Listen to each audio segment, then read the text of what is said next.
بسم الله الرحمن الرحيم، والصلاة والسلام على أشرف المرسلين سيدنا محمد عليه أفضل الصلاة والتسليم. عيد مبارك للجميع، وإن شاء الله يتعاود علينا بالصحة والعافية إن شاء الله يا ربي. فيديو تاع نهار اليوم هو تكملة للفيديو السابق، اللي هي الحلويات اللي نقدروا نحضروها لعيد الأضحى. هنايا عندنا مسايس أو أساور من الجلجلان. نروح مباشرة للمقادير. عندي هنايا فنجان تاع جلجلان أو سمسم مطحون، وفنجان غير مطحون محمص أكيد. عندي 5 فناجل طحين لوز، نقدروا نعوضوهم طحين الفول السوداني. عندي فنجان من سكر إريثريثول، فنجان من الزبدة بحرارة الغرفة، وحبة بيض كاملة وصفار بيضاء. الطريقة عندي نخلط هنايا الزبدة بحرارة الغرفة، نضيف لها سكر إريثريثول ونخلط مليح.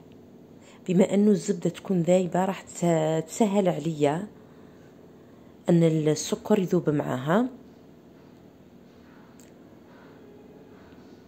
وراح نضيف لها باقي المكونات اللي هي حبة تاع بيض، ونزيد لها صفار حبة ثانية، وأكيد راح نحتفظ بالبياض لأني نسحقه من بعد.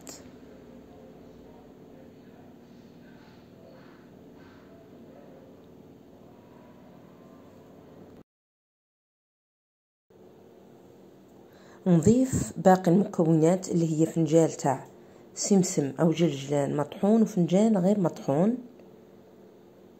معاه نبدأ نضيف أكيد هنا ما ننساش رشة الملح، ونبدأ نضيف في طحين اللوز أو طحين الفول السوداني، عندكم الاختيار. أنا هنايا صراحة زدت فنجال لأني حسيتها ما تلمدتش، زدت فنجال سادس وخليتها تبرد في الفريجيدير حوالي نصف ساعة. شوفوا القوام تاعها بعد ما بردت كيف تولي لنا عجينة بهذا الشكل. وهنا أكيد راح نشكلوها على شكل مسياسة أو سوار.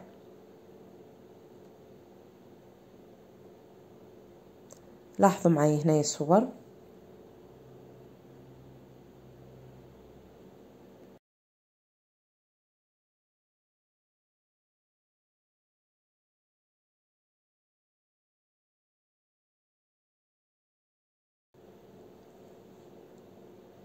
لاحظوا هنا بعد ما كملتها ودرتها في الثلاجة ثاني مرة كيفاه تماسكت. هنا نجيبوا المكونات الثانية اللي هي بيض، وعندنا سمسم أكيد غير محمص، والتزيين راح يكون اختياري. أنا هنا استعملت الكاجو. نغطس الحبة في بياض البيض،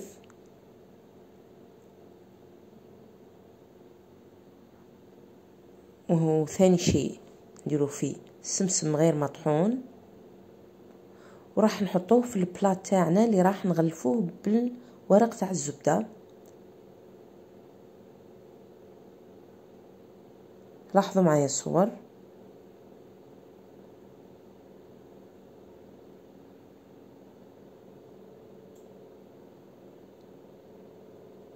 وراح نكمل باقي الحبات أو الأساور.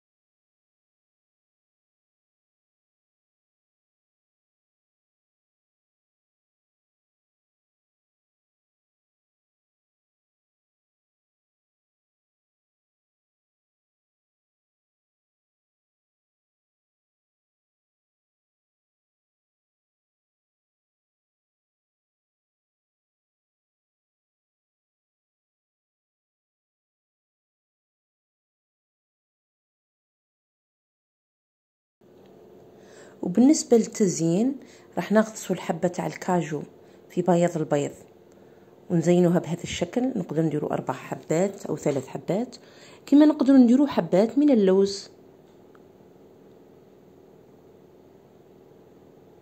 هنا راح يجي على الشكل سوار، وراح ندخلوه من الفرن، نشعلوا عليهم من تحت حوالي نصف ساعة، ونشعلوا عليهم من الفوق ما نفوتوش 10 دقائق حتى نشوفوا اللون تاعها ولا ذهبي. وبعد ما نخرجوهم اكيد نكون محضره انا عندي عسل كيتو دايت او شربات كيتو دايت. مباشره بعد ما نخرجهم من الفرن راح نعسلهم كما تلاحظوا معايا. ومن الاخير نتمنى ان شاء الله تكون الوصفه تاع نهار اليوم نالت اعجابكم، وما تنساوش اللايك باه ينتشر الفيديو. وجزاكم الله كل خير، والسلام عليكم ورحمة الله تعالى وبركاته.